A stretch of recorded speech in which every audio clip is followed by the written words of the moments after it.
recording. Or is it live this time? Yeah. We're live to our millions of fans. Oh, one day. I would absolutely adore that. And a sponsorship of 12. Yeah. This poor life is for the pores, which includes us. Yeah. All right. Hello, everyone, and welcome to Crack a Cold Podcast, where a couple of guys are going to enjoy some recently cracked, chilled beverages. Pretend like we know what we're talking about. I'm guy number one, Christian. I'm the other one. And let's crack into it. Just so y'all know, we've already had some open beers as we had some technical difficulties. This is take 5. Give or take. I think I hear a dog downstairs. We're not going to talk about I hear a dog downstairs, and I hear that that's not my problem. But you know what might be a problem? Is that we're in the first week post Super Bowl, really. This is kind of the full downtime of the NFL, of the football, of sports. I mean, we're in the midst of a basketball season. No one cares. All-Star break, too, by the way. I mean, we Yeah. got March Madness coming up. That'll be fun to talk about. Yeah, once we hit, like, the real parts of basketball, I'm into it. But we're kind of in that middle ground right now where there's not really much basketball. Baseball hasn't quite started yet. They talked about golf Astros. today on other pundits. I mean, fuck yeah, golf. But I don't really... I mean, one day. I like it. But I like it to, like, sit in a chair and crack a cold one. I don't really think about it. You know what I mean? Actually, we should totally record something on a golf course one day. I'd love that. Piss drunk. Live show, everybody. Live show of us just driving around, kind of hitting stuff. Have some guest spots with us. Have some guest guys. Get, like C.J. Stroud, Joe Mixon, Nico Collins, Will Anderson, Watt. J.J. Watt if he wants to, Will Anderson Jr., Tom Brady if he's free. We're going to have a lot to talk about, I think, about the event we're going to go to on Saturday if we meet certain people. True. That's exciting. I was thinking more of like next week when we have a special guest co-host with us. Bang, bang. Hopefully. Fingers still crossed. committed. But jumping right into it, let's hit the little bit of news that we do have. I'm just going to kind of rattle it on, and then we can kind of discuss. Derek Carr has stated a couple of times now that he is open to playing and unretiring. Never really officially retired, but he seems like he really only wants to do it if he's going to, like, a Super Bowl contender. But he also really likes Aaron Glenn, so what does that mean? Tyreek Hill and Bradley Chubb were released from the Miami Dolphins. The Raiders have officially hired the Seahawks quarterback coach Andrew Janocko as their offensive coordinator. They also promoted the D-line coach and run game coordinator Rob Leonard to defensive coordinator. Seahawks are hiring the Niners tight end coach Brian Fleury as the OC, not hiring from within. Jags are considering strongly making Travis Hunter a full-time cornerback. As they should. The Commanders have hired David Bluch as the OC and Durante Jones as the DC. There's a lot of talk of a Max Crosby trade. He's said, like, no, kind of, in his way. And then John Harbaugh is rumored to be handling the majority of the scouting for the draft. And the general manager, Joe Shane's power seems to be shrinking a bit. I'm going to start at the top of the Derek Carr stuff. Okay. Derek, I will say I have enjoyed you as a quarterback in the past. You've done pretty well when you were playing at a high level. I also really got you pretty far at as a Cleveland Brown and Madden. You won like 6 Super Bowls. Like, so there's a possibility. Derek, This particular is like 2016 at Madden 27, Madden 17, something like that. It's been a hot minute. Here's the thing, my friend. I think we know each other. Hey, buddy, Derek. You need to go, if you do unretire, you need to go somewhere with a good offensive scheme, and the New York Jets is not it.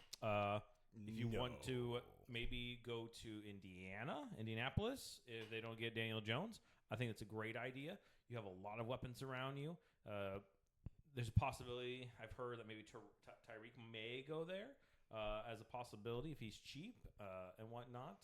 But I think you need to go the other thing is all these other places already that are going to go to the Super Bowl or going to go in the playoffs already have a quarterback of some sorts, right? Yeah. It's not you, my friend. When you're looking at contenders, I really feel like the Colts are kind of the only one that are in a bit of a quarterback crisis. Like, everybody else that needs a QB is kind of, like, struggling right now because that's what happens when you don't have a quarterback. Derek Carr is not going to be there for a long time wherever he goes. Like, he is older. He's not ancient by quarterback standards or something.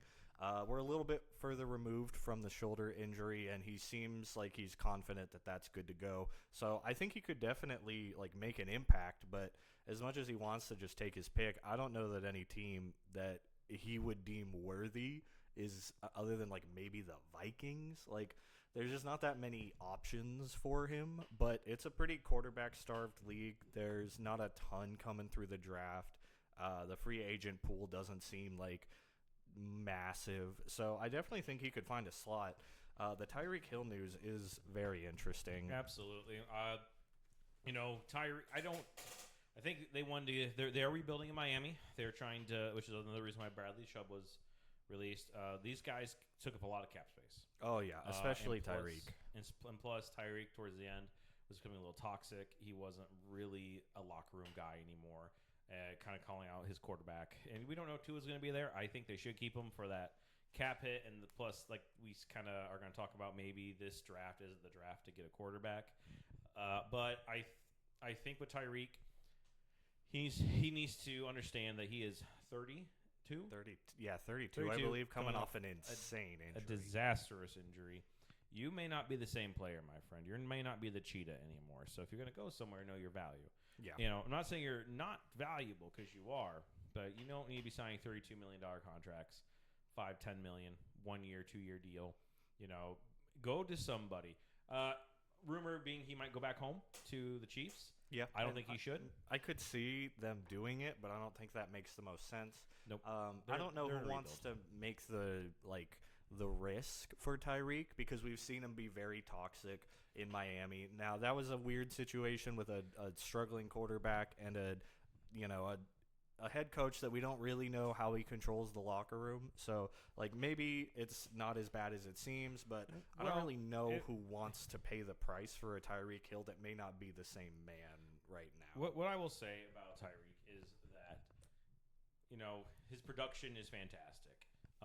He isn't as bad as some of these other wide receivers in the past we've seen that are divas, but to dip into some of the issues that maybe him going elsewhere, he goes to the Chiefs. Well, let's be honest. What is their most tumultuous position room in that building? Wide receiver. Wide receiver. Yeah. Correct, because they are either in jail, getting caught doing something stupid, or they're just not where they're supposed to be right now. I mean, their top two are Rashee Rice, who has barely been on the field with all the extracurriculars, and then Xavier Worthy, who has been a huge question mark, and then a bunch of other guys. Like, Hollywood Brown is not that guy. Nope. I think they had Juju Smith-Schuster for a minute, and it just really didn't do anything. Like, they need a wide receiver, and Tyreek could be that guy. They've held him together before, but I don't think that they come together next season for a big run. And he is aging. This is not a position that tends to play really deep into their 30s for the most part. So if he was going to go anywhere, I do like a place like the Colts if they don't keep an Alec Pierce. Yes. Someone that, like, I don't really think the Texans have the kind of atmosphere for him, but, like, they could use a wide receiver like that. Honestly, if Stephon Diggs is in trouble in New England, I think Tyreek could go there. Yeah. There's a strong coach, strong locker room presence, a strong culture. He needs that. I don't like saying that about a grown man, where he's like, he needs structure. But he kind of does. I mean, he's been, he's one of those wide receivers. It's not like just him or something. San Fran. I mean, I know they're in the middle of a rebuild, but that's a great culture. I mean, Kyle Shanahan would figure out ways to get the ball to Tyreek, and he'd be much happier. But he doesn't need to be going to, like, the Rams. He does not need to be going to Seattle or any place that's going to just rely on him as a number one and not get far in the regular season. A lot of the teams that I feel like could even use or like are in that race, really, I don't know that they want him. Like, the Lions don't need him. The Bears don't need him.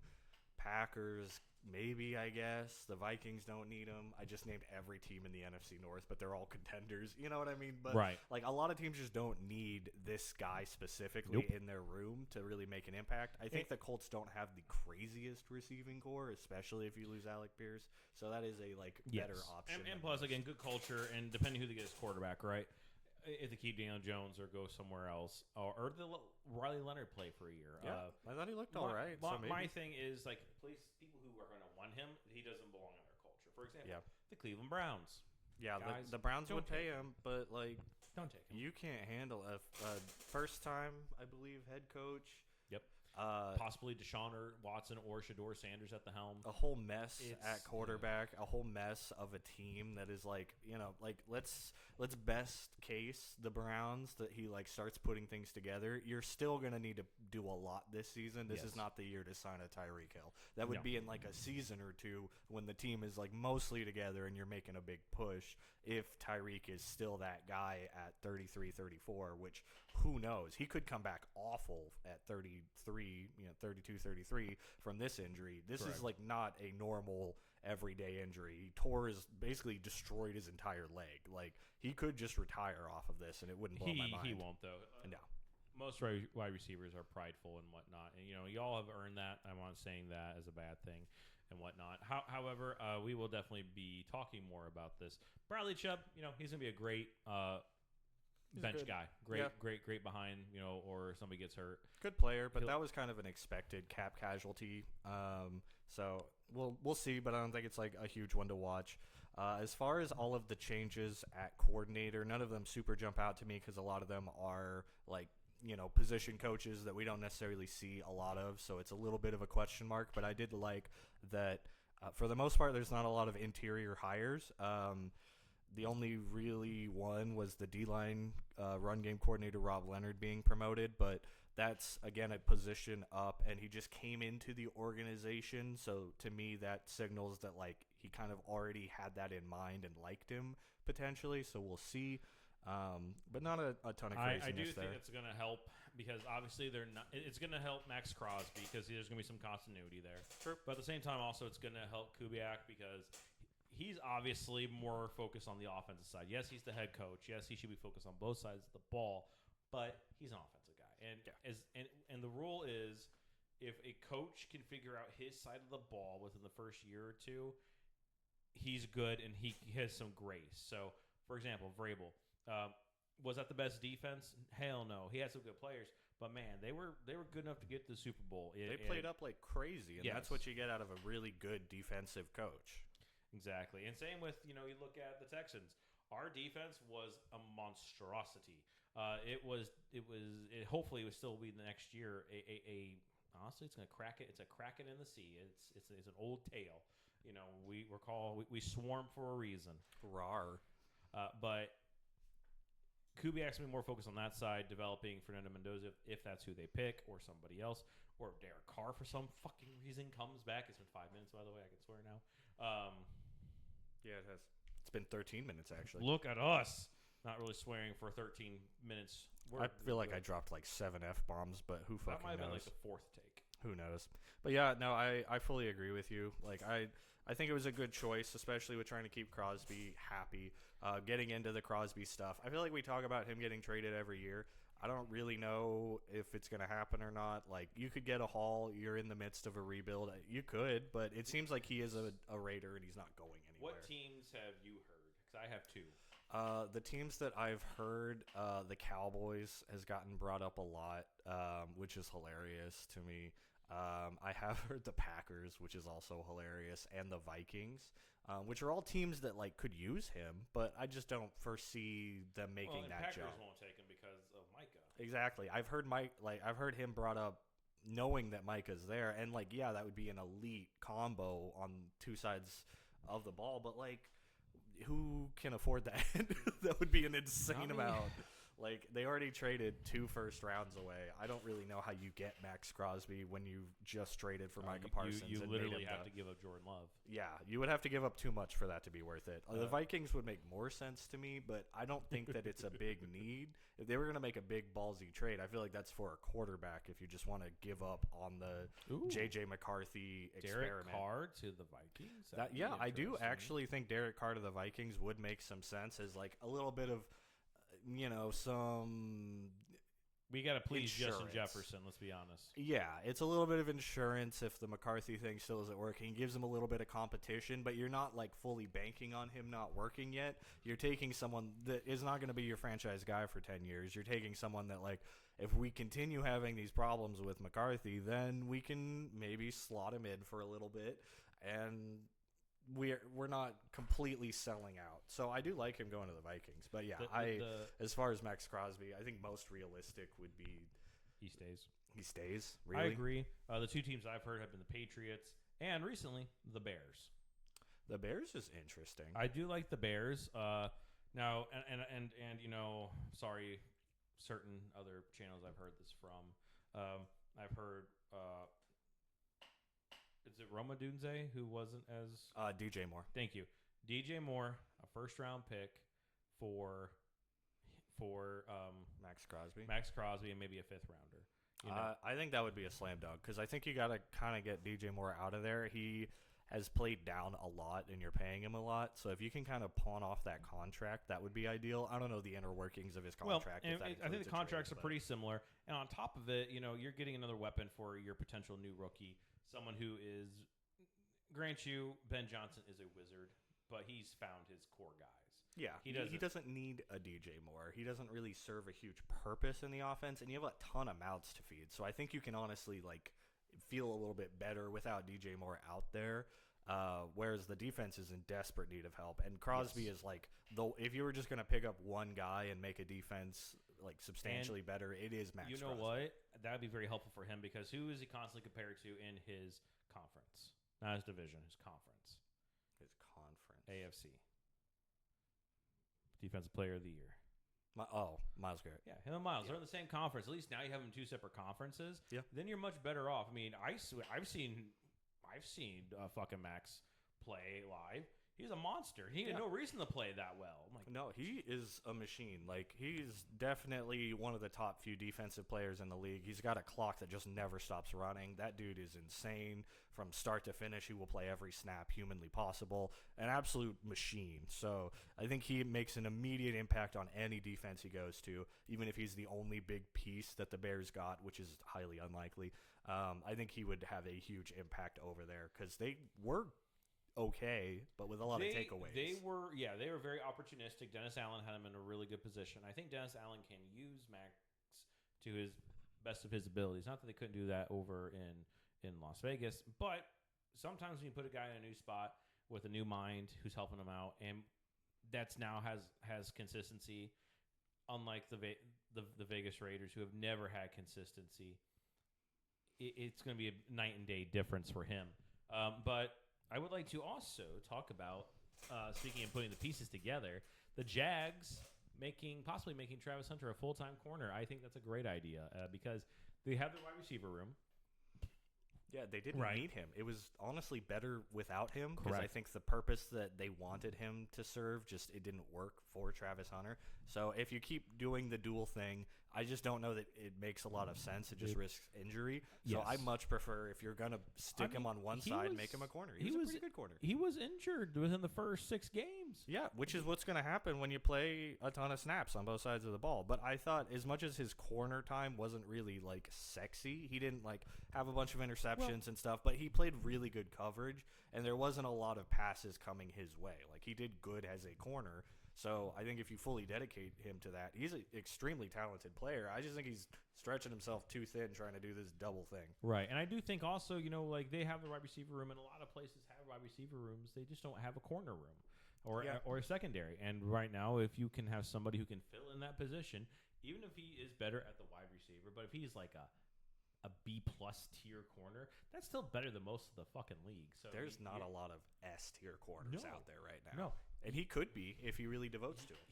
And I think that he have longevity in the league, and he'd be good for this team. And at this point, if they keep going the way they're going without him, one, it's a wasted pick, which sucks. But hey, when you're winning, things are forgiven.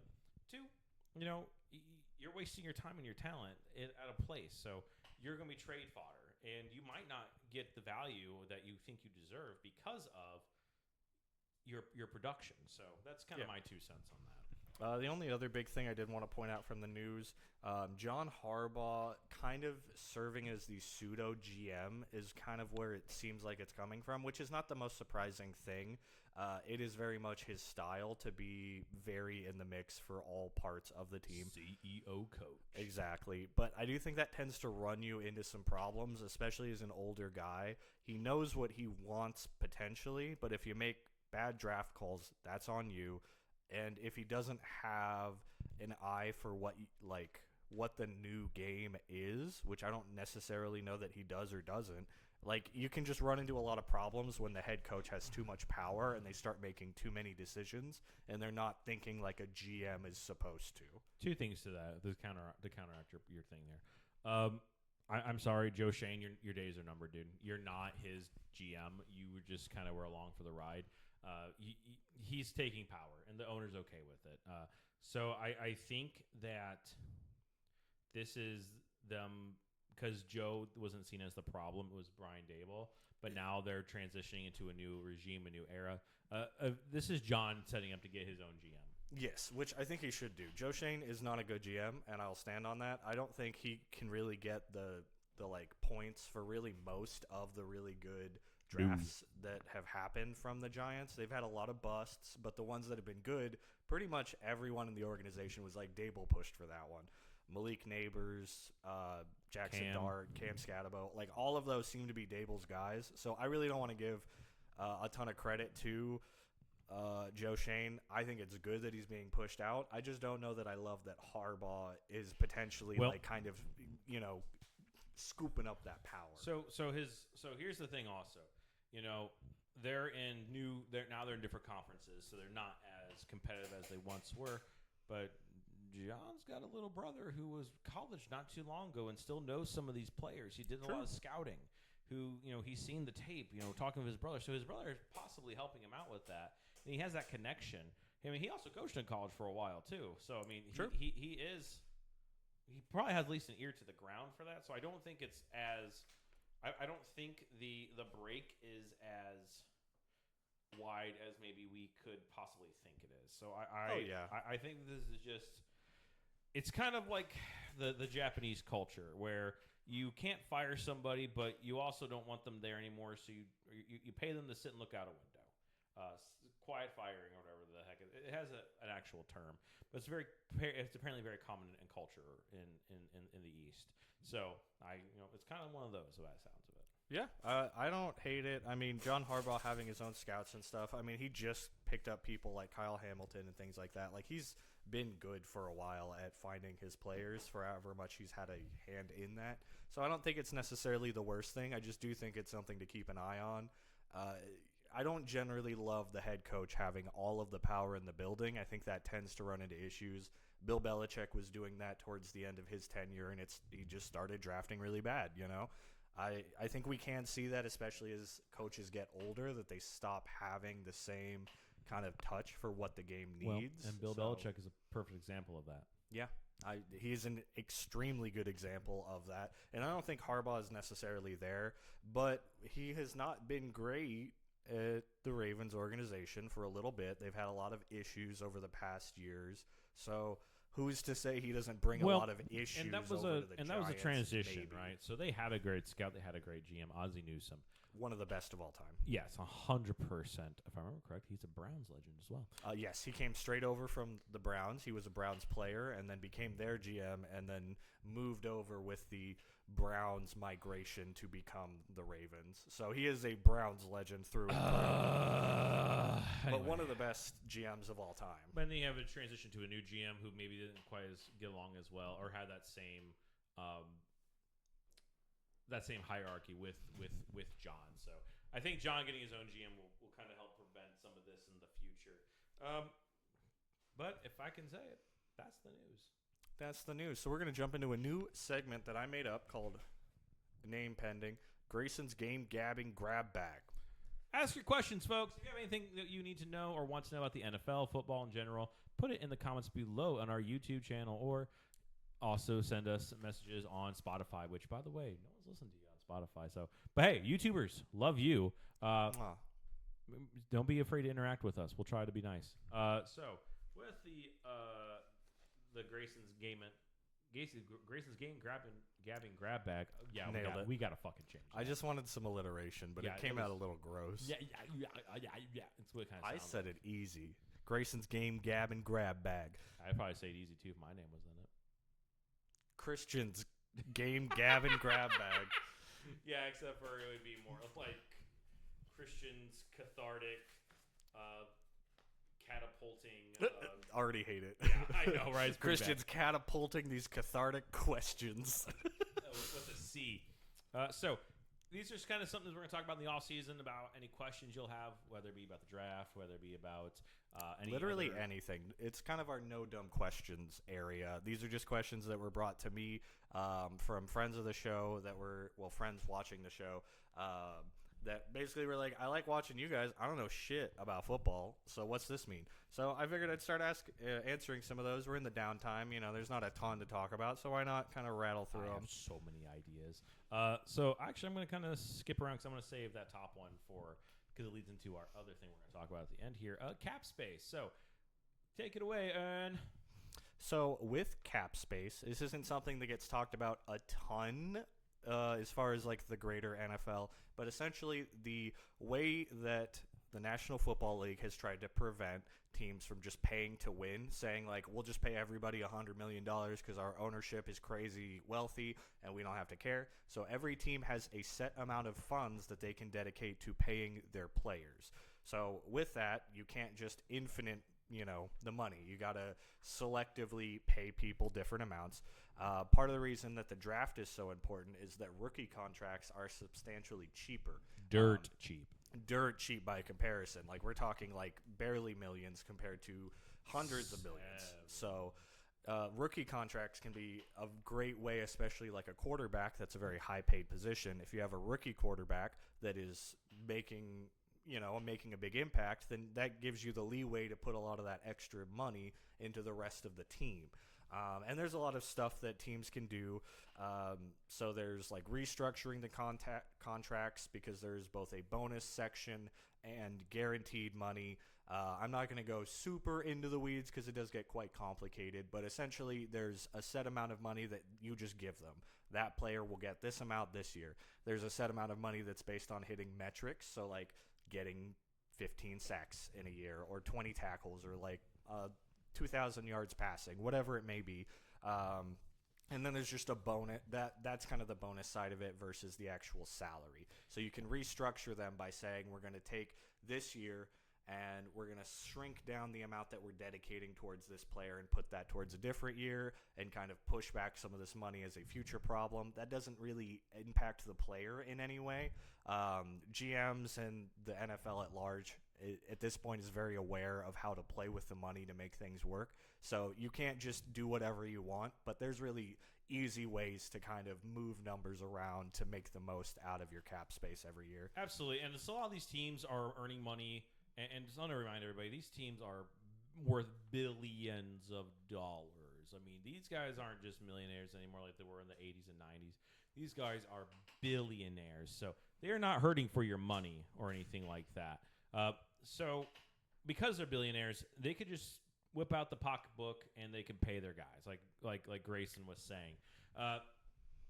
Some sports that don't really have a salary cap, like MLB, we kind of see it right now with the Dodgers. They're paying everybody, but it's fine because that is a part of the game and how they do things. I just want to kind of give you a comparison here, right? So Patrick Mahomes, we all know who Patrick is. When he was drafted in 2017, almost 10 years ago, it's crazy. He was 10th overall, right? Which is not even the highest, rookie contract because the higher up you're drafted, the bigger your payout is, right? He signed a 4-year, $16.42 million fully guaranteed rookie contract. So you round it up to like 17. If you want to, for 4 years, that's like what, 3.5 or whatever. For sure. I don't want to do the math. Yeah, around people who can do math will do it for us, and we apologize. And that's relatively cheap. For us, that's game-changing money, right?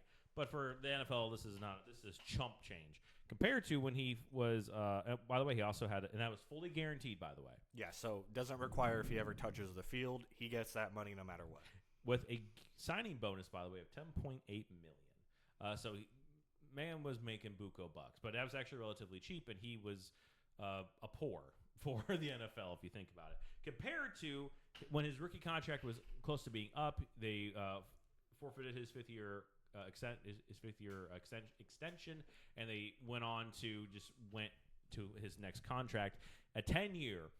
$450 million contract extension in 2020, which has since been played with and fixed and brought down, but $45 million a year. I mean, that is a big jump from $3 or $4 million a year to $45. I mean, has he earned it? Yes.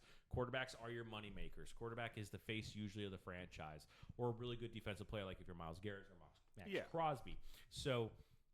That right there is a really good indicator why there is a cap space, because you're going to pay buku bucks for one guy, but then you have to play with it and kind of figure out what you're going to do. Yeah, because if you're paying that guy $45 million, which isn't even like the highest that we've seen for a quarterback, he took a pay cut. If you're paying a guy like $50-60 million a year, then you can't give 45 million of that towards a dozen other players. So Right. It just requires you to make these adjustments.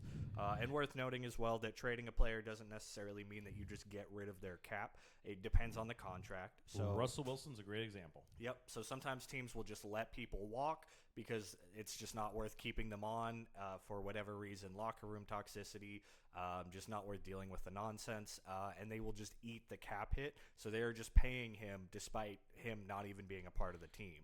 Another thing also is that with cap space, it's also part of the game. It's part of the strategy, right? Yeah, So it's a big chess game of money. It's part of the game. It's just not one that's like super sexy and talked about. Which is why you see guys like Tom Brady who took a lot of pay cuts and didn't maybe take that full amount when he was playing, so we could have players around him. I'm going to sneeze. Yeah, that way he can actually have a team around him. Because if you have someone like a Dak Prescott that's making an insane amount of money per year, it's really hard to make the rest of the team with that.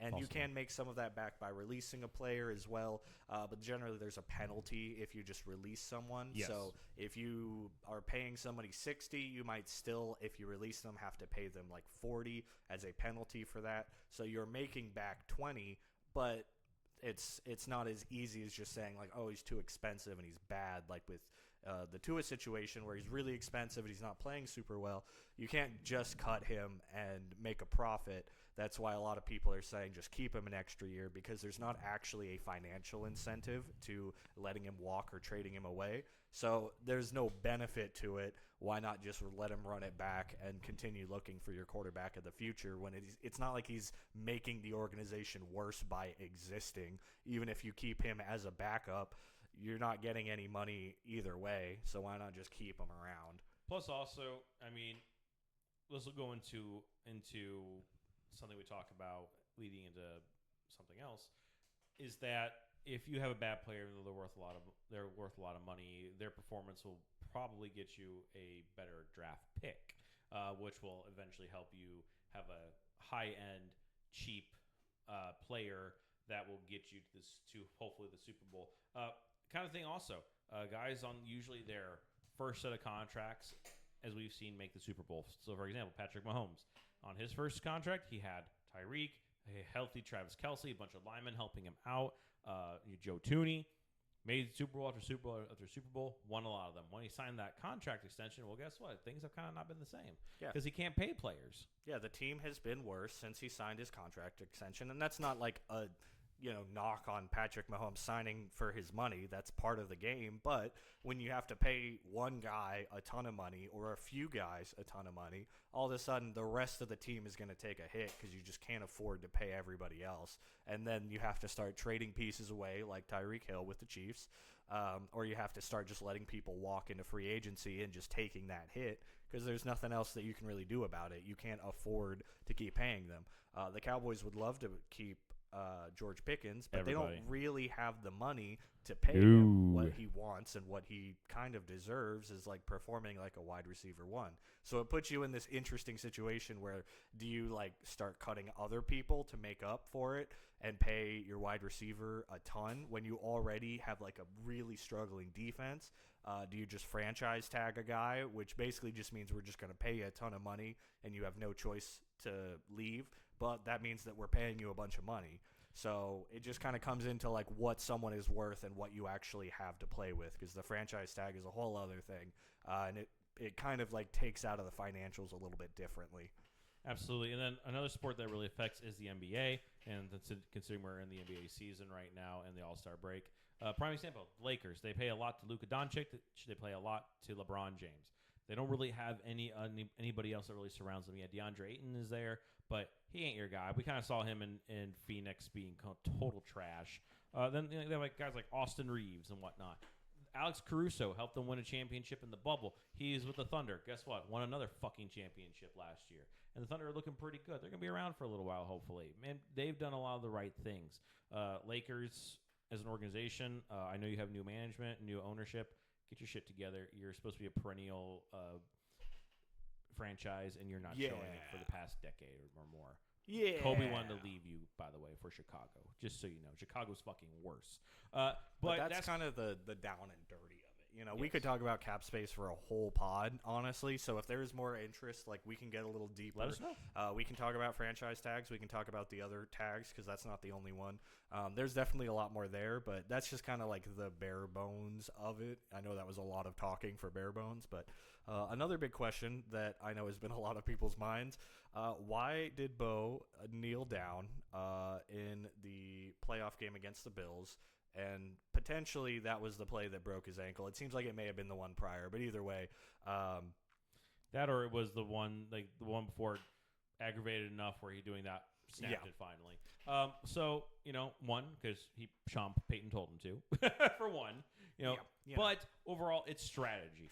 Because when you're doing stuff like taking a knee and whatnot, you're playing with the clock. And, time management is a really big thing in the NFL because, you have only 3 timeouts compared to the NBA, which has 7 a half or whatever it is. You get 14 in total. You only get 6 in the NFL. You might not even use them all unless it's an injury timeout. We also get the 2-minute warning, different drills and whatnot to kind of help with that. But the big thing is time management. They were, I don't remember exactly, took the knee, kill the clock, preventing the Bills from getting the ball back or from using more clock to make a drive. It wasn't time management in this instance. That is 99% of the time why you would kneel. This one was in overtime when the clock wasn't really an issue. Essentially, the reason that he specifically kneeled in this game is when you finish a play, there are the hash marks on the field that are almost never talked about really, but you've got hash marks on either side. Where you finish a play will decide where the next one takes place. So if you finished over here, you'll be on this hash. If you finished over here, then you'd be over here. So the best odds for a kicker to kick a field goal, straight down the middle. So they were over here or whichever side. So Bo took a couple steps, kneeled down in the middle. That means next play, you'll start in the middle. Because generally, if you're on too far on either side, you go back to the hash. If you're in the middle, you just start where the last play stopped. So he took a few steps to the left or right, whichever way, then took the knee. That is where the play ended. That means the kicker can then take the middle. You don't just get to pick wherever you want to start. You kind of have to go based off the last play. So was it super necessary from like 15 yards out to do that for a kick? No, but why would you leave it up to chance when you have the free play? Might as well take a knee. You don't expect that to injure your player, so there's no reason really not to just like give yourself 100% chance of success. Put it right smack dab in the middle. He can make the easiest field goal of his life, and then you win the playoff game. Absolutely, and which they did. Also, with going to his ankle, that play probably did not cause that injury. He already had that injury prior with the play before or during that quarter. Also, maybe it was something he got during the season. It wasn't disclosed to anybody, and he finally did enough to aggravate that injury to where it became where he cannot perform. Yeah, the previous play, I believe, was a boot to the right, so he motions out. They fake the handoff to the running back, motion out to whatever direction. I think it was to the right, and then he throws in motion. Great way to escape the pocket and kind of throw off the defense, but that means you're moving a bunch. So he, exactly like Christian said, he probably had aggravated earlier in the season, but this just happened to be the moment where he was running. He triggered something, and then off of like the couple of steps and kneeling in a very like tense moment. Maybe he like further damaged it. Who knows? But the odds of like snapping your quarterback's ankle off of kneeling are next to zero. So there's no way that this was the one, unless somebody like hit him on like stepped on his leg, which happens. But it didn't seem like it happened this time on this play. So there was really like there's nothing to point at is like, Peyton, what were you doing? Why would you even consider this? It barely ups your chances of kicking the field goal. Like, why wouldn't you do that? There's no reason to assume that it's going to cause an injury. It was the smart thing to do when you have the extra play to do so. You know, just sometimes things happen, but that's why he took a knee. Well, and then, there's other instances players stopping the clock or stopping the play, right? And it's not just kneeling. It could be sliding. It could be taking a sack or falling down before you take a sack. We saw the Super Bowl with Sam Darnold. He's about to get sacked. Instead of chancing it and turning the ball over, he just said nope and sat down. He's like, I'm not risking it. And that, compared to Drake, that's a lot of time in the shotgun under center getting to that. Also, you'll see guys, they're almost ready to score a touchdown, but there's still time left on the clock, like a minute and something. Like nope, and they'll slide down. That screws maybe their incentives with their stats and everything. But if they're team players, they'll stop and they will be like, I got to do this for the team. You'll see it a lot of aspects that way, or they'll run out of bounds and stop the clock instead of scoring a touchdown. There's a lot of different things that they can do to be better and time management. And for a future one of these, I do want to get a little more nitty-gritty on time management and like why people kneel, why people like go out of bounds, like when does it matter, when does it affect things, yada yada. But as far as this specific kneeling, it was just to center the ball so that they have the easiest field goal of that kicker's life, and he had the easiest field goal of his life. Absolutely, and that's why they went to the conference championship game. But while we are not playing professional football right now, we're kind of in the lull of the season. We do, next week, have an NFL event coming up. The NFL Combine. NFL Combine located in Lucas Oil Stadium in Indianapolis, Indiana. Formerly the RCA Dome, for those who didn't know. A little fun fact there. It takes place next week. It's the 23rd through March 2nd. There's a lot going on. It'll be broadcasted on NFL Network and NFL Plus. They're not paying us to say that, but we do want to give them their shout out. Yeah, that's, I believe, the only ways to really watch it. Yes. For you diehards out there. Absolutely.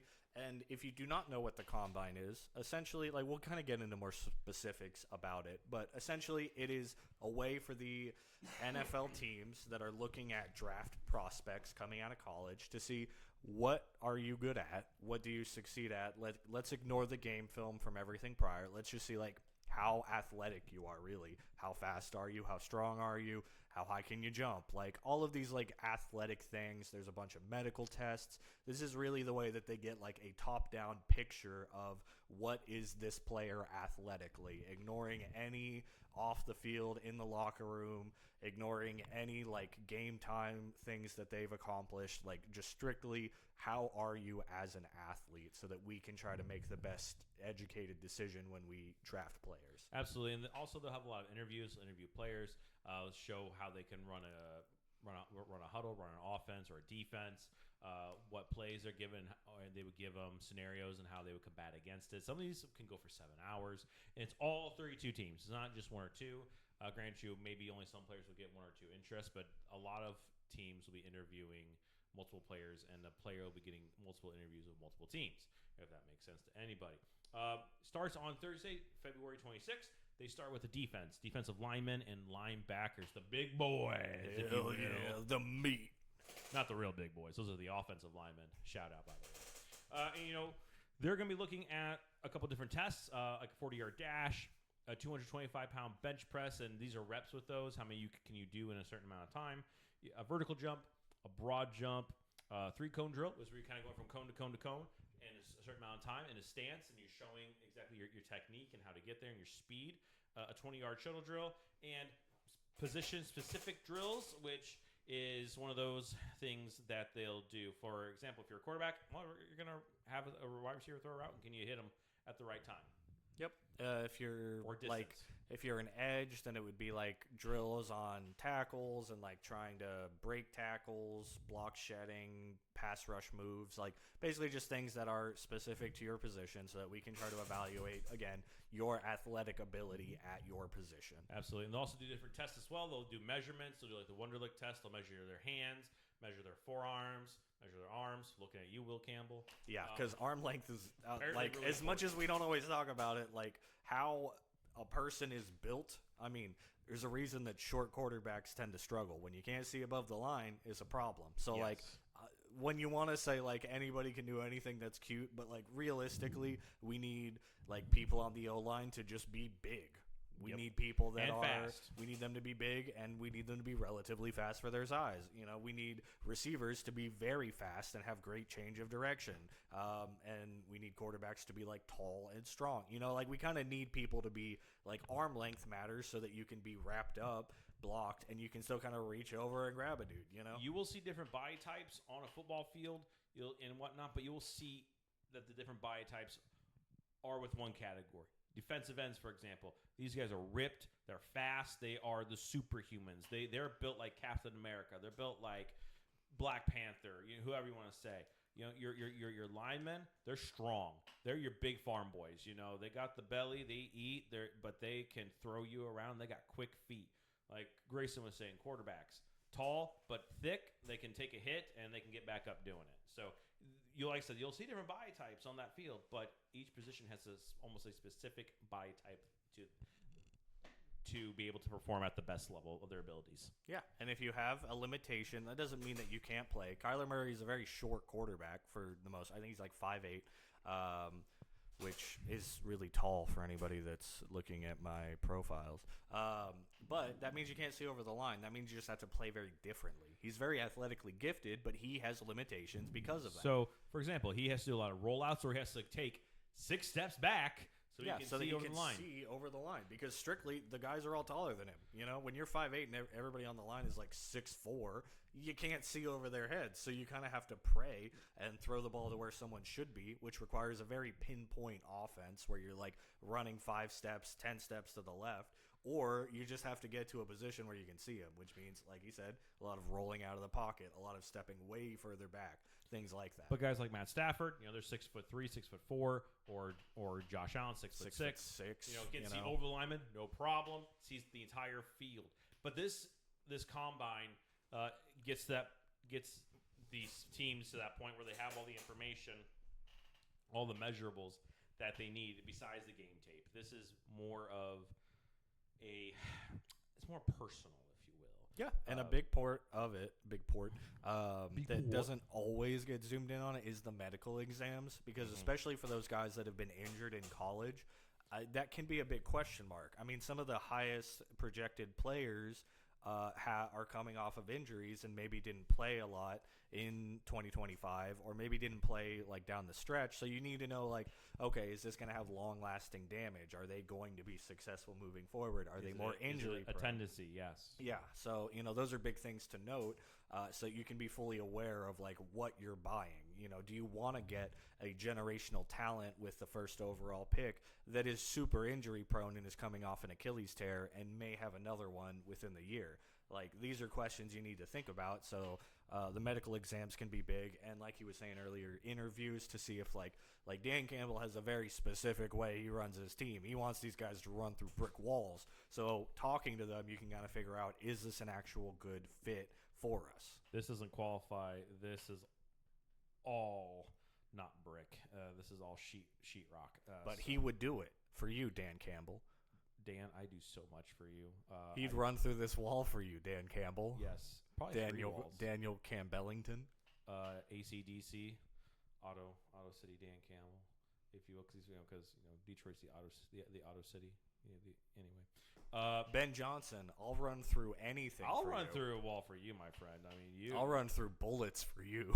Yeah, good, better, best. Ooh, you say it, and I'll start running. I don't care. You'll be like wrong direction, and I'll still be sprinting. But that also will lead to possibly going to the facilities later on, and each pick having their own like personal workout at their school and whatnot. It leads to a bunch of other things.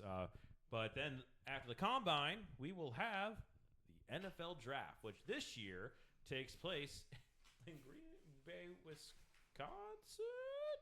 I don't think I'm saying that right. No, I think was it Green Bay last year?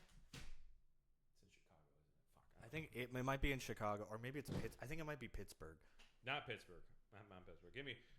He'll look into it. So one of the other Grayson's game gab and grag bag for the day is talking about the draft. As we like to say. So the draft is a 3-day, 7-round event. All 32 teams will be selecting college players that are eligible with an order based on the inverse of their win-loss. So the teams that, like the team that won the Super Bowl, the Seattle Seahawks, will pick 32nd. Oh, you're right. It's Pittsburgh. Gotcha. And it's 23rd to 25th, everybody. The team that won the least in the Las Vegas Raiders will be picking first. So it goes down the list like that. And then it also, if there's any ties for win-loss, it will go into like ease of schedule. So the Patriots had a lot easier of a schedule. If they hadn't made it all the way through the playoffs and they were tied with a team, then they would have been higher up they would have had a better pick in the draft.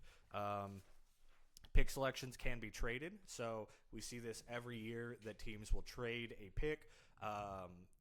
What's a good one? The Rams. Well, no, it didn't even matter. The Jaguars traded their first round pick at 5 up to the second slot where in the last draft, where the Browns were at, and traded them their next year's first round pick. So the Browns have 2 first round picks this year. They have their own, and then the Jaguars. You can do that at any point. So during the draft, we can still see like, okay, the Browns are up to pick. Oh, it looks like they've just traded their first round pick to so and so for such and such. They're all just kind of capital, and that can go with players as well. So you can say like, I'm going to trade all of these picks during the draft so that I can pick up Max Crosby, and immediately they're off the clock, and whoever just traded for him will have that pick instead. Some additional picks are given as compensatory picks in rounds. Oh, we did it, everybody. In rounds 3 to 7. That is based on losing free agents and for good behavior promoting diversity is what Google told me. These aren't usually talked about a ton, and they're in like less important rounds. However, they can still be very important. You get a lot Absolutely. of guys in the 3rd, 4th, 5th rounds, even 6th, 7th rounds. Brock Purdy, for example, he was what's called Mr. Irrelevant. He was the last pick of the draft. Nobody has ever gotten out of draft purgatory from that place except for him, and he is now the starting quarterback, paid handsomely well by the 49ers. Yeah, so just because you're drafted late does not mean that you're not like a talent.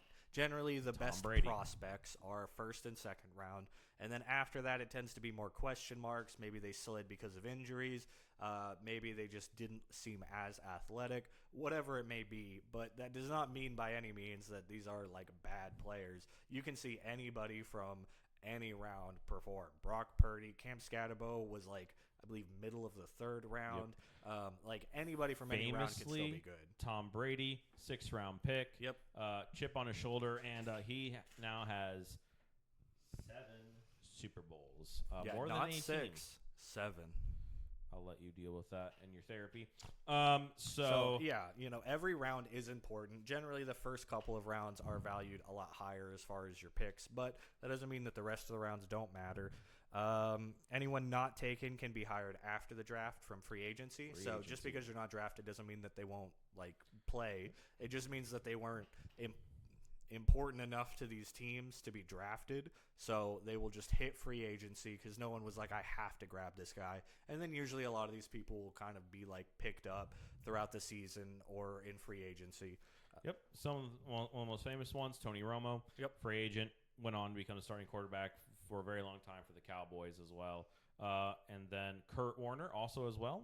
He had a very interesting football life, by the way. There was a movie about it. Kurt Warner is like probably the best comeback story of all time. Yes. Maybe in all of sports, but definitely in football. Working at a grocery store, playing arena football, and winning a Super Bowl. I mean, all in one life, by the way. That is insane. So you maybe didn't – so as a player – as a draftee, you didn't perform as well for the combine. Maybe your college numbers weren't where they were, and you need to develop more. You still have an opportunity. Nowadays, though, I will say ownership is really impatient with as much money as they're making. So the likelihood is close to zero, but not totally zero. Some other famous people found later on in the draft. Russell Wilson's another prime example. Kurt Warner.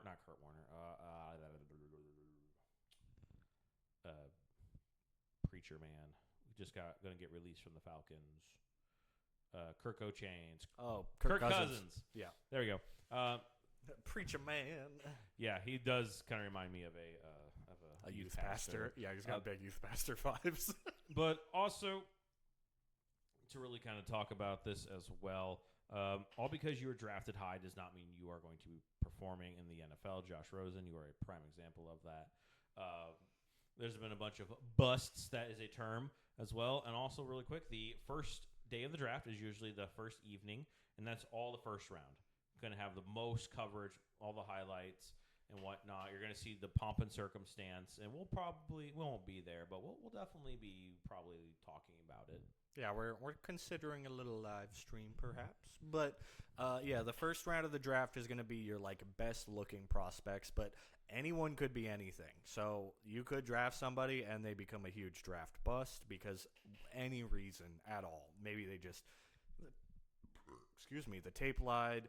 Maybe they just get really injured continually. Maybe their skills just don't translate to the NFL because the college game is very different in quite a few ways. So there's a lot of reasons. Or also, they were surrounded by amazing talent. Yeah. And they were just Ohio State quarterbacks. Oh, I'll say it with my chest. Ohio State quarterbacks. Yeah. Sorry, CJ. I hope you prove us all wrong, but I mean, there is not a great track record, and I love me an Ohio State quarterback if you're at Ohio State.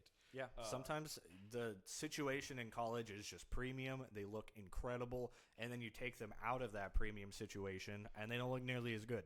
So there's a million reasons. Tim Tebow. Sorry, what? Yeah, Tim Tebow is a great example. Like, sometimes it just doesn't translate super well. It's just a different game when you're talking about full-grown men versus college-aged athletes. Absolutely. And then final thing, anyone selected by a team cannot be signed to another team that season, and then they can go somewhere else technically, but it gets into a lot of difficulties. Most famous one is probably Bo Jackson, who was drafted by the Buccaneers. He said, I will absolutely never play for you. Even before he got drafted, they picked him anyway, and then he just said no. So after a year, that's the most famous. I would say John Elway and Eli Manning are the top two famous. Those are another two great ones. But like, there's a bunch of teams where sometimes they'll pick a player, and for whatever reason, they refuse to play there, or something falls through, and then they just end up going somewhere else. But they cannot do that in that first year, so they'll probably just have a dead year if there's issues with contracts, if there's an issue with just a difference in opinion or like a disagreement with management, whatever it may be, and then they will go about their journey the following season if they can't come to any form of an agreement. Also, guys who were originally drafted by their team may not succeed with that team but find success elsewhere. Prime example, Sam Darnold. Brett Favre is another one. Brett Favre's another good one. Obviously, Baker Mayfield. There's several running backs, several other skill players who have Saquon Barkley. Deion Sanders, another one. Deion Sanders is a great one. Derrick Henry didn't really have. He did what Christian he could. McCaffrey. I mean, some of these guys looked great on their teams, but it just wasn't really happening. And then you pick them up, put them in a different team, look great. Matthew Stafford. I mean, we all knew he was good, but it didn't really translate to wins. And you put him in a better team, and it started going great. Exactly. So, real quick, we're going to crack Hell yeah. into the draft order. For the first overall pick, we have the Las Vegas Raiders. The Raiders. Second pick, the Jets. The third pick, the Cards. Fourth, the Titans. Fifth, the Giants. Sixth, the Browns. Don't fuck this up, please. They will. The Commanders at seventh. The Saints at 8. The Chiefs at 9, which is their highest pick in almost a decade, by the way. Yep, they have fallen all the way to 9. That's kind of crazy thinking about what the Chiefs are, but that's the season they fucking need it. Yeah, they desperately need it. Then you have the Bengals at 10. They're going to fuck that up somehow. The Dolphins at 11. We'll see. Cowboys at 12.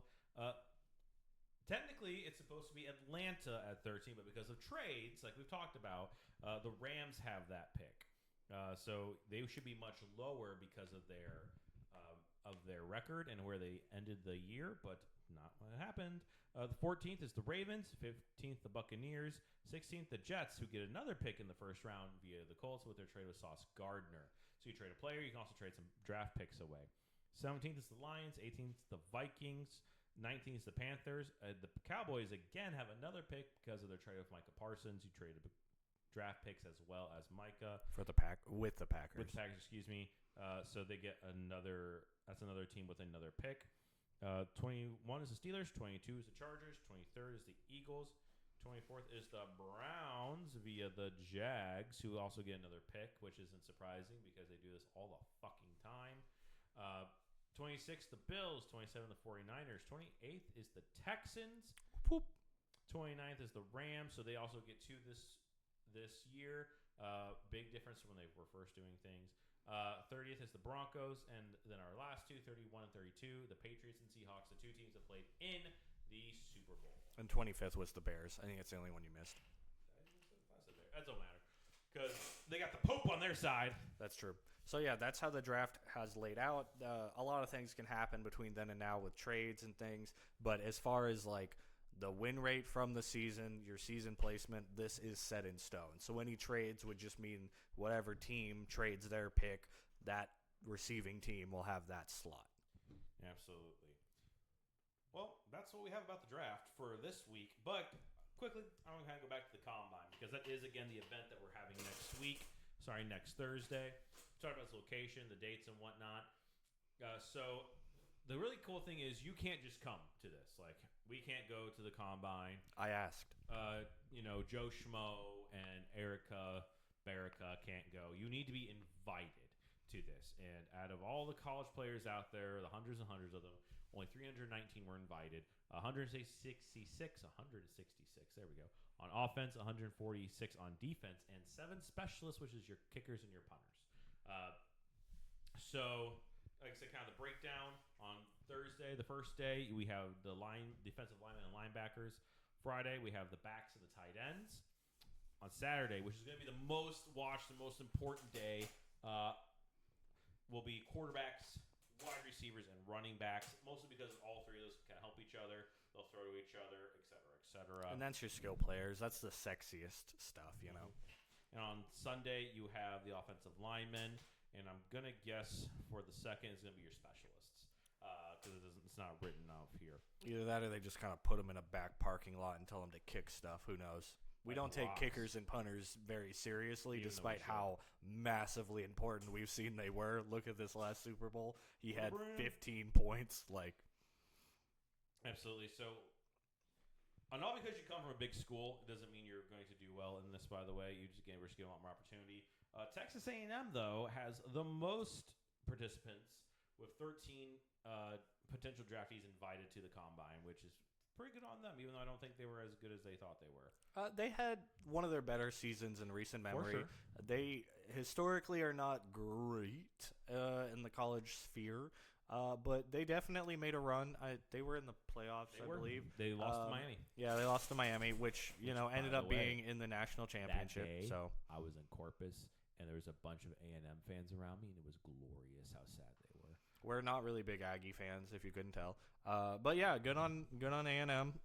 But yeah, like you said, it doesn't necessarily matter what school you come from. That doesn't mean you're good. But there are colleges that are known for breeding good players. Like Ohio State wide receivers tend to be very successful, just because of the nature of the program, coordinators they have over there, the way they develop talent. So there are colleges that are looked at a little bit harder for certain positions. That doesn't necessarily mean that is where the best one comes from. Correct. And I think that you see in the quarterback position a lot more guys who are from those smaller schools or had a lot more struggles. Like, for example, Patrick Mahomes went to Texas Tech, and boy, while that's a big name school, they weren't very good.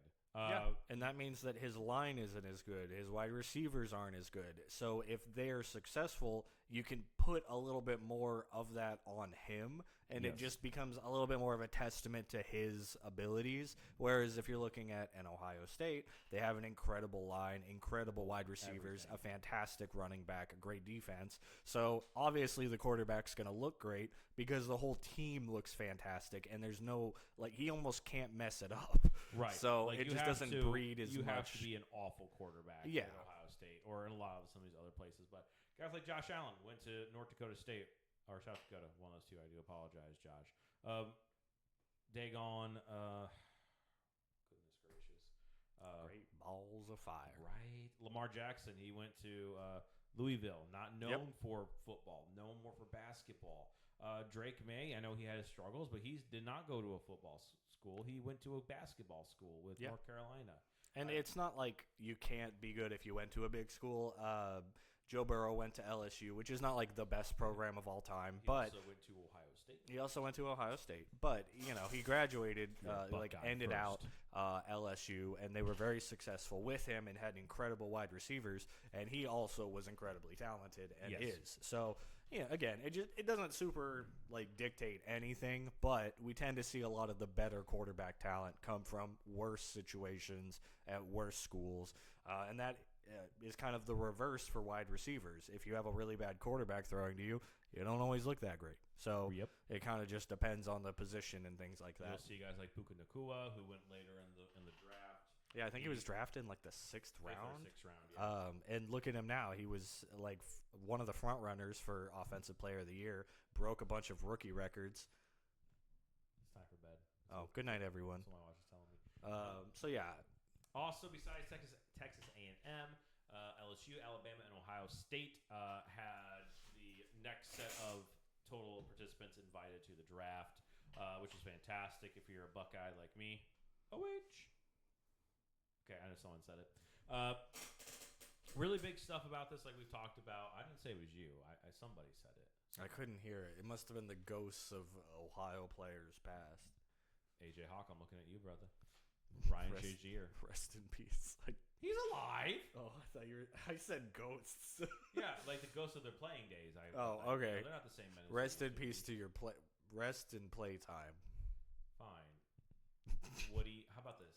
Woody said it somewhere. Woody Hayes. Oh, I thought you were talking about me. No. I am wearing gray sweatpants. I'm just gonna pretend that. Diving back into the draft. What else you got here? We're talking about the combine. So combines. The big things we kind of talked about is like I said, tests and injury checks and whatnot. I also kind of want to talk about a couple invitees, if you don't mind. Looking at some quarterbacks, some of the big names that kind of come to mind. We're looking at Carson Beck, who just played in the national championship, as well as Fernando Mendoza, Garrett Nussmeier, Ty Simpson, and Diego Pavia, which kind of I'm like, yeah, you got to a Heisman, but that don't mean shit. Kate Klubnik as well is probably the only other super notable of these.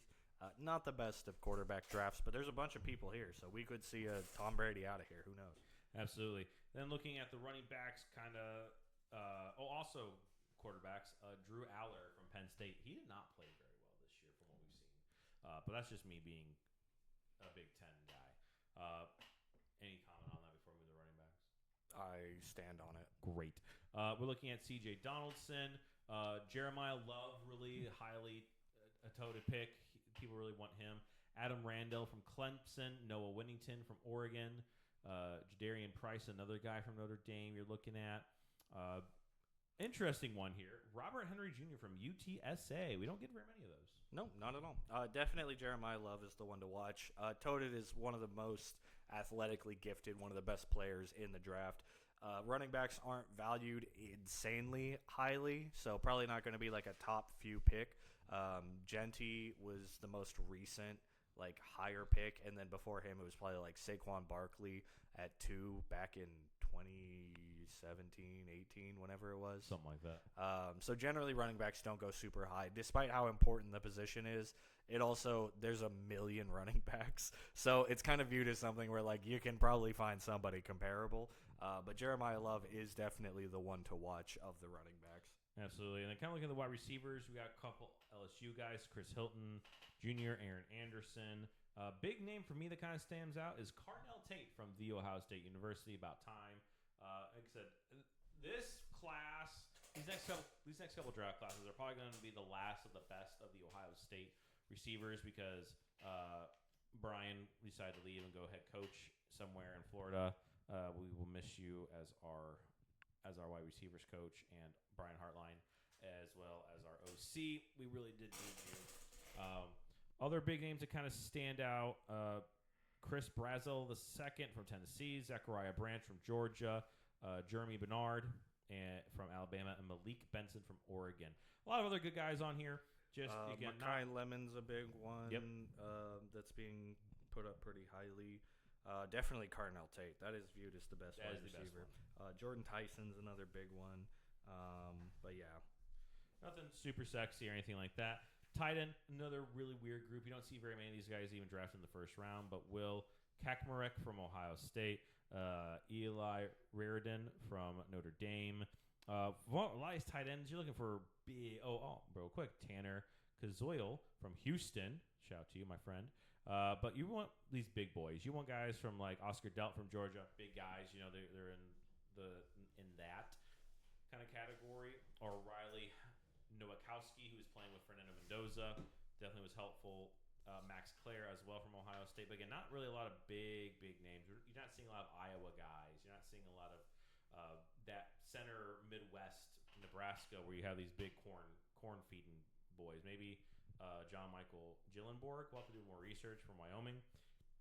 But nothing that really stands out to me. same. Honestly, I think it's somewhat of a weaker tight end class. In general, this is viewed as mostly a defensive draft from what I've seen. There are definitely some standouts on offense, and I don't want to yuck anybody, but as far as there's not a ton of incredible tackles. The wide receivers, there's really just a handful. Jeremiah Love is the far and away best running back. Not a ton of quarterbacks. This is really looking like a stand-up defensive draft, and that doesn't mean that down the line it's not going to be viewed very differently. The 2025 draft was viewed as very weak at the time, and now we've seen just numerous insane talents, a lot of linemen, a lot of big standout names even throughout all of the rounds. So, all of this will probably age like milk as it always does. But as of now, it's not a ton of skill players and not a ton of offense.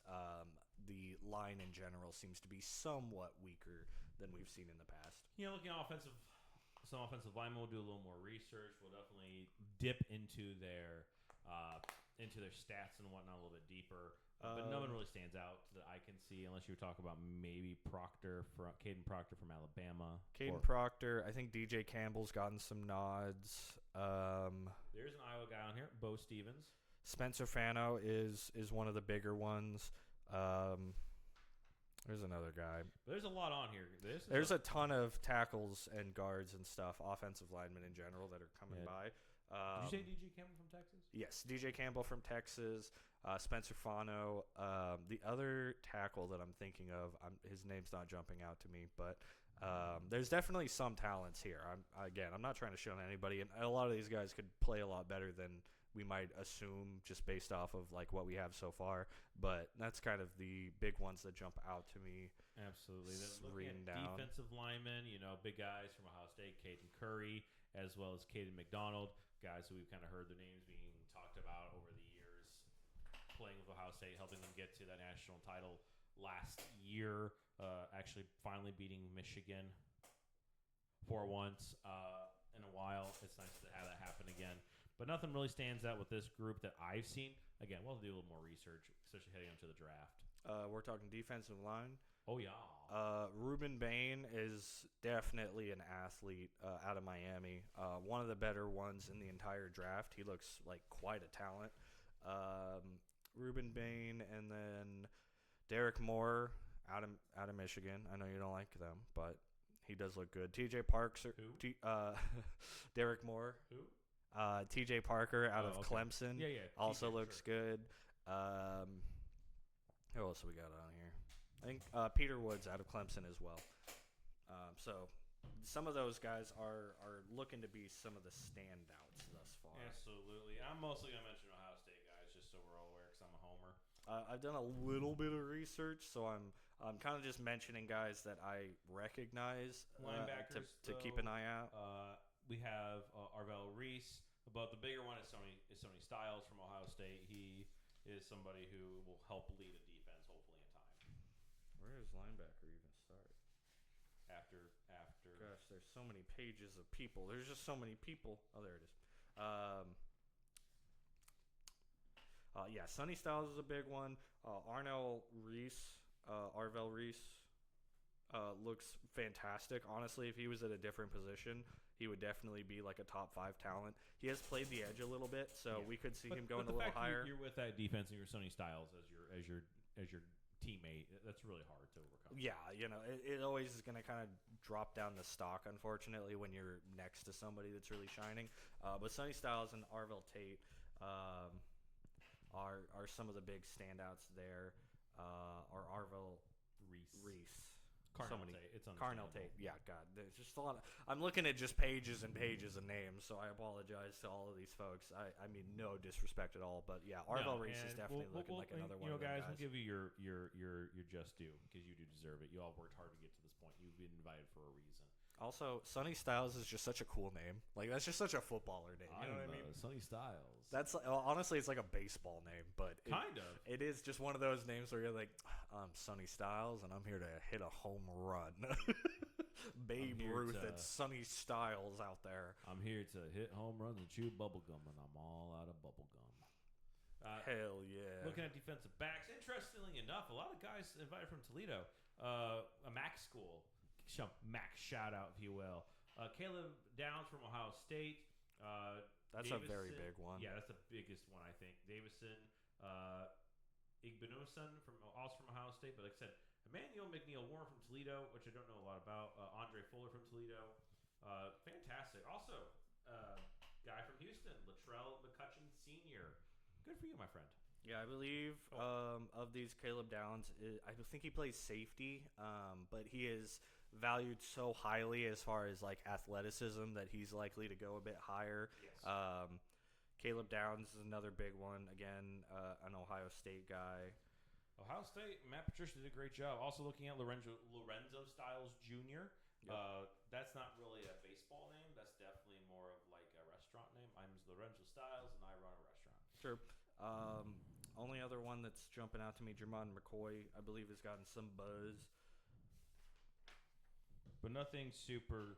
Not saying these guys aren't like great guys. They're not gonna do well in the NFL. It's just we're not gonna sit here and lie to you about like how much we know about the college game. We are NFL followers, but this is the time when we get into the college because I like the playoffs for college. Yes. Too many games. Same thing with basketball for me.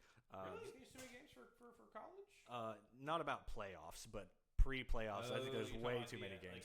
Like the regular season. Yeah, there's just too many teams, and it's really hard with all the different. Just follow the Ohio State University. Even then, it's hard to follow all the games because a lot of times they're on like a bunch of different channels, and it just gets into a lot of difficulty. So I have a hard time following the college games, but I love the draft. I love looking at all the talent. Real quick, can you all do like what you've been doing with like the NFL Monday Night Football, just putting it on ABC? Please. Just do that for all the fucking games. Or give me like an NFL Red Zone equivalent to college. Like I'll pay you $10 to just be able to watch all the college games. It's just too. ADHD it does. I love seeing all the boxes. Scott Hansen, you're my hero. So if we could just have that for college, I'll watch a lot more games. Shout out to Scott Hansen for having your same thing for the Olympics, by the way. I know. We threw it up the other day. We were watching some Olympics, and it was the Olympic Gold Zone, and it was the same exact thing. I was like, is that Scott Hansen? And he was like, let's pull up the quad box, and it was just 4 different events as he was talking about them. Like he kicked his feet like a little girl. He was so excited to see Scott in the offseason. Like, Scott! It's so cool. And big respect to Scott Hansen. It's one thing to know all of the infinite knowledge he has about football during all of these games.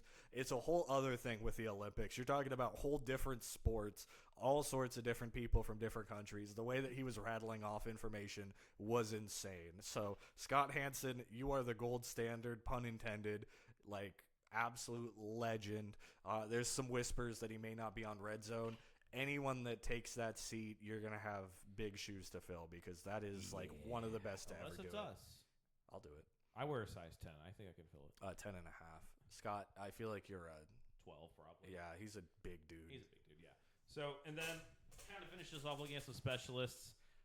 I don't know any of these guys' names. I just see there's a guy from Michigan. I like Trace Smack because that's a fun name. That is a pretty fun name. Should have been a linebacker. That would have been crazy. Tommy Doman is kind of fun, I guess. Jack Stonehouse. That's a fun name as well. I'm not going to pretend like I've ever heard the single name of a specialist from college ever. Not even a little bit. With that being said, how about a game?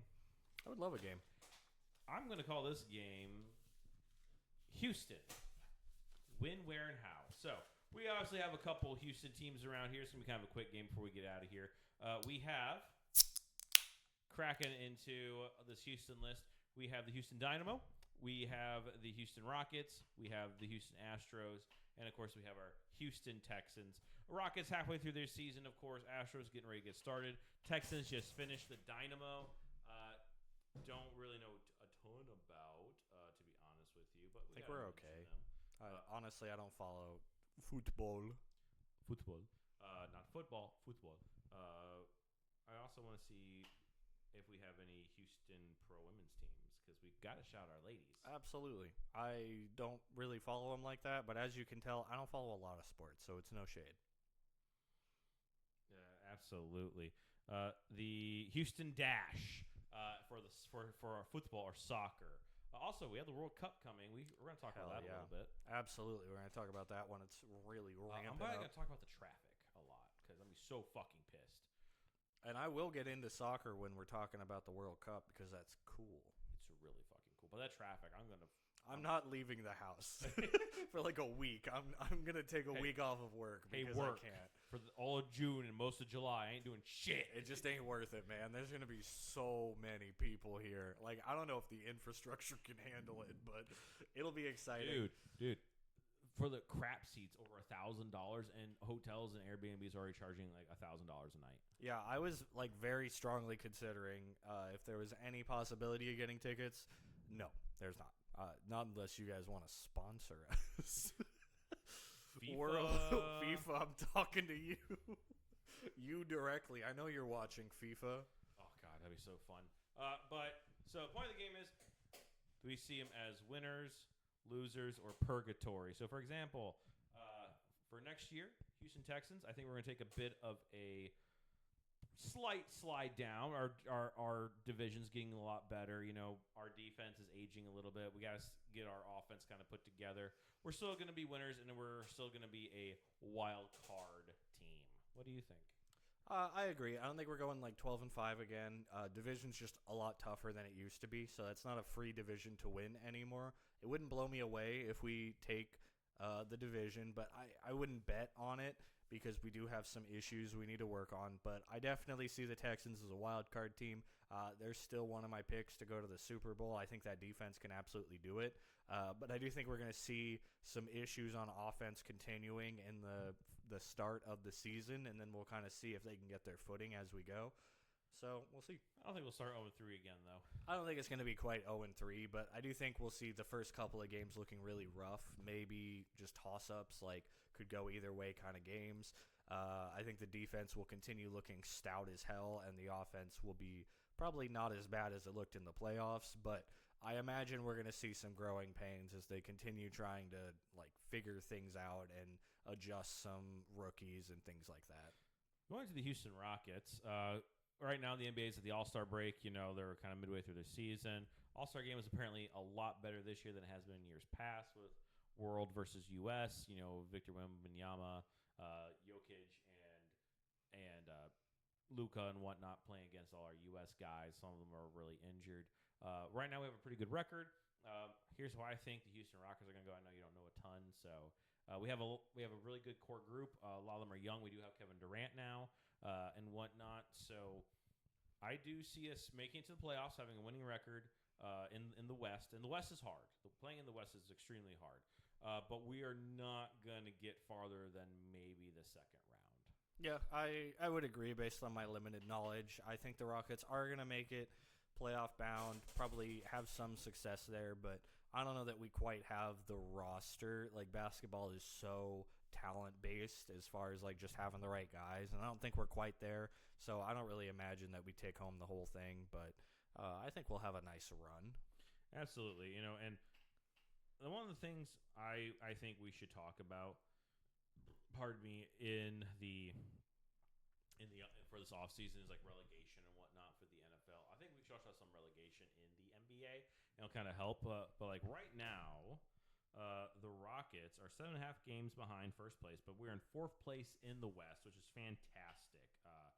So I think, like I said, we're not going to get too far, but we're right in the middle of the pack where we want to be. But moving on to probably something you know a little more about than I do. Our former champions, the Houston Astros. The Astros were real good last year for the most part, from what I remember. I'm kind of a fake baseball fan, if I'm being honest. This is the Astros, by the way. This is their AAA team, the Space Cowboys. Shout out to Sugarland. This is the Astros on my shirt, but I'm kind of a fake baseball fan. I do think the Astros will continue to be good. Didn't quite go all the way to the World Series last year, but I do think there's like a decent enough chance that we get there. We've made some changes. Team's been consistently like really good for a while, so I don't think the odds are awful. I don't think the odds are like 100%.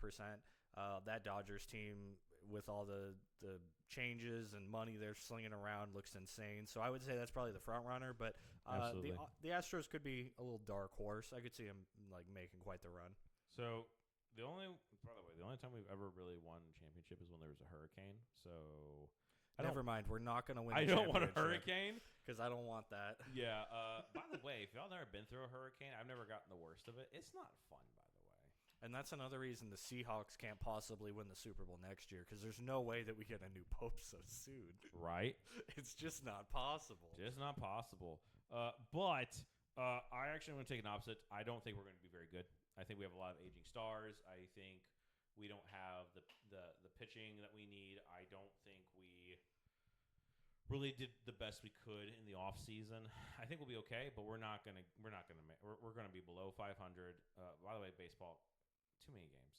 Kind of like NBA, too many games. I think there's too many games in a lot of sports right now, honestly. NFL, you're almost to that point because you're thinking about 18, but like 16, 17 in the regular season, we're doing pretty good. I think 18 is okay, but I do think we can't keep upping it just with how physical of a sport it is and how much they're putting an emphasis on these international games. Absolutely. But we're kind of the only sport I can think of with the right number of games. There's so many. Just soccer's too bad. No, soccer's not bad either, but different like basketball. Basketball and baseball are kind of the two notable ones where it's just like, God, there are so many games. How am I supposed to care about this many games? I'm sorry. You can't. I would love to be a diehard fan of every Houston team, but God, I can't follow that many games. It's just not – I don't have the attention span. So we picked the Texans. But I don't think we're going to be very good this year, and we're going to start our rebuilding phase of our Houston Astros franchise. I think it's next year. I think this is our final dance with a lot of this roster, and it looks pretty good, and we make some playoffs. I could see us kind of dark horsing it, but I don't think that we're like championship bound necessarily, and we are due for a rebuild. Absolutely. Going to the Houston Dynamo Football Club. I know we have some players possibly playing for the U.S. in the World Cup. Shout out to you all. I don't know a ton about this. I mean, my team kind of was the Columbus Crew. Even then, I didn't really know them too well. But I think just without a lot going on, we're going to do okay this year. That's kind of historically how the Dynamos do. We're never great. We're never awful. I think we're just okay. And I think we'll continue just being pretty good. Absolutely. And then finally for our professional Houston women's soccer team, which apparently we also have professional women's volleyball now, but let's go. You know what? I'm going to start with them. I think y'all are going to win it all. I think you'll win it all, too. I just found out you exist, but I have full faith in you. I have full faith in you. I don't know anything about you, so I have no reason to doubt you. Also going to the Dynamo. Not the Dynamo. The Dash? The Dash. Thank you. I do like that, though. Houston That's Dash. a sick dash. That's a sick name. I feel like Houston teams tend to have pretty good names. I actually am not the biggest fan of Texans. Like, I'm a diehard fan. It's just kind of vague. I feel like we could have been like the Bulls, you know? But Or, I don't know, the Houston Constructions. That'd be funny. the construction, we all come out there and all the all the cheerleaders So, are for in those who little don't yellow know, there vests. is perpetual year-round construction in Houston everywhere, so that's why it's kind of funny. Or, I know Longhorns was taken, so like we can't be that. But you can be the Bulls, you know. the like, Houston Rodeos, because we have the rodeo, which, hey, we're going to have a rodeo game when the rodeo starts, just so you know. yeah, but then people would call us clowns. No, the Browns took that. Anyway, True. but with the Houston Dash, again, don't know a ton about this, but I do want to give you all your shout-outs since you are a Houston sport. I think y'all do great this year. I think you ladies are going to come and literally kick ass, put the ball and with your feet. I think y'all are going to prep for the World Cup for y'all for next year because the Women's World Cup is different, by the way. Theirs is the year after the Men's World Cup. Sick. So I think y'all are going to prepare for that.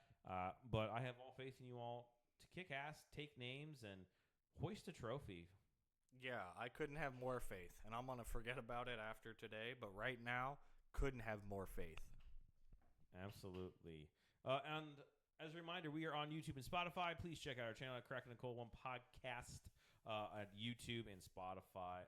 Hey, guy number 2, do you got anything else for today? Who's your favorite QB from the 2024 draft? From the 2024 draft. So we're looking at your Drake Mays, your Caleb Williams, your Jaden Daniels, your Bo Nix. I can tell you Bo Nix is my least favorite. How about that? I can start there. Yeah, Bo Nix is probably my least favorite as well. And that's not even like a huge knock on him. We saw how important he is for that offense, but like of the talent, like, sorry, buddy. I think right now my tie is between Caleb and Drake. They both are important to their teams, but they both play differently. And I think that's why I'm having a hard time because Caleb, he ain't fucking accurate to save his goddamn life. But tell you what, them throws, especially when you need him to turn on, there goes my hero. He's trying to, do that shit where he's from Varsity Blues where he's trying to win the last minute. He's your guy. Drake May, you want consistency. You want somebody who is going to kill you and just do the right thing every time, then he's your guy. So I think my tie, my 1A, 1B is Drake and Caleb. I like that. So Jaden is your third? Yeah, Jaden's my third. I think if he wasn't as injured this year, maybe he could have been in a better conversation. Next year, I think I'm going to have to see how things work for him. Yeah, he's kind of a fascinating case because we have offensive rookie of the year and nothing. I probably pretty much have the same list, except I do think I slightly take Caleb Williams higher just because he's made impossible throws. And I really feel like you can fix the little, like, he doesn't hit the layups, but you can fix that pretty easily with time. So, like, Caleb Williams is maybe my, like, quiet front runner for MVP for too early predictions. So I probably have the same ranking, but I would, like, more solidly put Caleb Williams and then Drake May, who I also think is phenomenal. Like, no knock to Drake May. I think he is truly, like, generationally superb. And I think Jaden Daniels is going to take a step down a little bit, even just considering how he moves in the future. Because I don't imagine he's going to have the same run game moving forward because they're just going to be more afraid of him injuring like he has. The first year, he looked great. He also didn't get injured, but we were all scared of it the whole time. Now he's actually been injured several times in, like, gruesome ways. So I don't imagine that he's going to be running quite the same. And I think that will knock his overall success because he is a great passer, but a big part of the game was just how good he was at running. And I don't know that we're going to see nearly as much of that. So, yeah, I'd probably go Caleb Williams, Drake May, Jaden Daniels, Bo Nix. Was there another QB in that draft that mattered? Not that I can recall, to be honest with you. There probably is. We're just forgetting about him. Sorry, dude. Good enough. But, yeah, that was it. I just thought that'd be kind of fun. McCarthy. Oh, That's why. Yeah, because he barely fucking played. We're right. He goes below Bo Nix. Correct. He's had flashes, and I think he could be good. But if you have to work this hard on a quarterback to make him fit your system, I don't think you should have drafted him.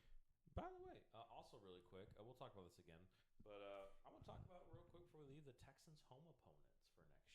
Ooh. And again, just kind of rattling them off. We have the Colts, of course, the Jaguars, the Titans, because those are Yeah, we for have sure, to. for sure. We have the Bengals. Oh, we get to see Joe Burrow. unless he retires I'm so fucking excited. or he gets injured by then. Even if Ra- it's week 1, he could be injured already. the Ravens. I'm gonna cry that day. I have in my closet a few Texans jerseys, and I have a Lamar Jackson jersey. I'm gonna probably wear the Lamar Jackson jersey to that game On the home side, by the way. on the home side. But I'm so excited to see my GOAT play. I love Lamar. Ooh. We're going to play the Bills again. I'm so excited we're playing the Bills again because for some reason slaughter Josh Allen. I love you, Josh, but I love seeing you on your fucking back getting slaughtered by the Texans defense. 7 sacks. Let's break the record, boys. Let's go for 10. And then, of course, we also have the New York Giants, which I think would be really fun to see. Cam That'll be fun. Scadaboo, Yeah, Cam, Malik, Jackson Dart, Abdul Carter. They got such a crazy Harbaugh. roster. Yeah, John Harbaugh. You see all the You could flick a pebble hey, maybe and hit him. we'd officially see both Harbaugh's coach. That's true.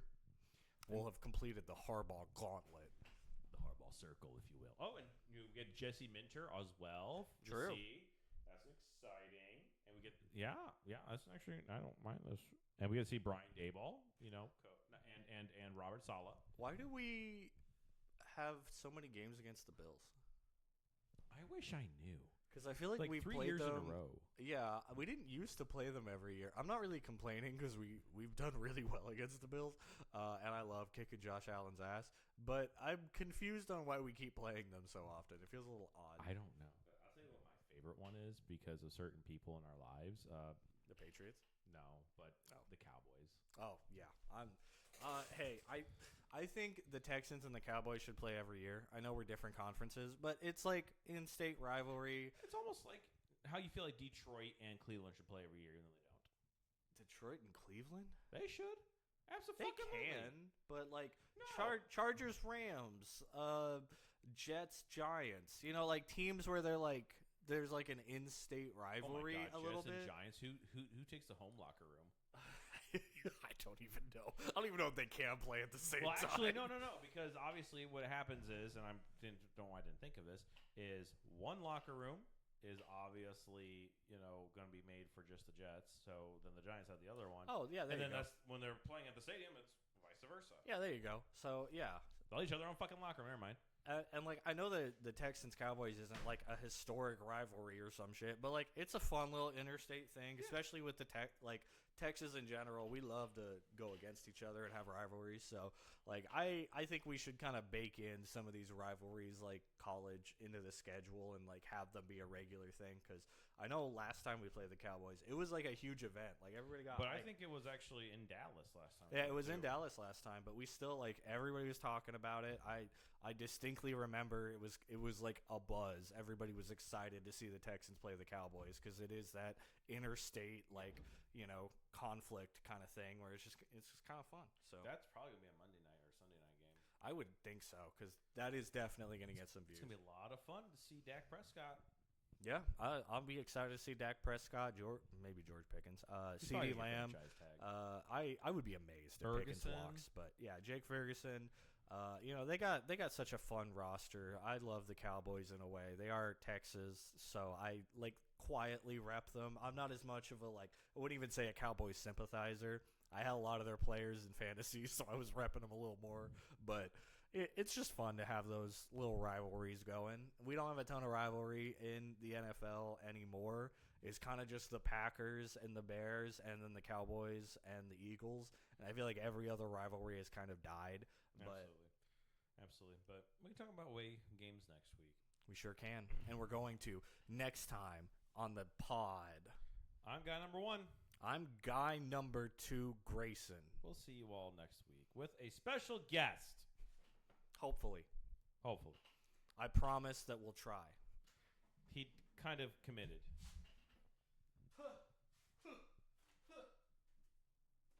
Say something impactful.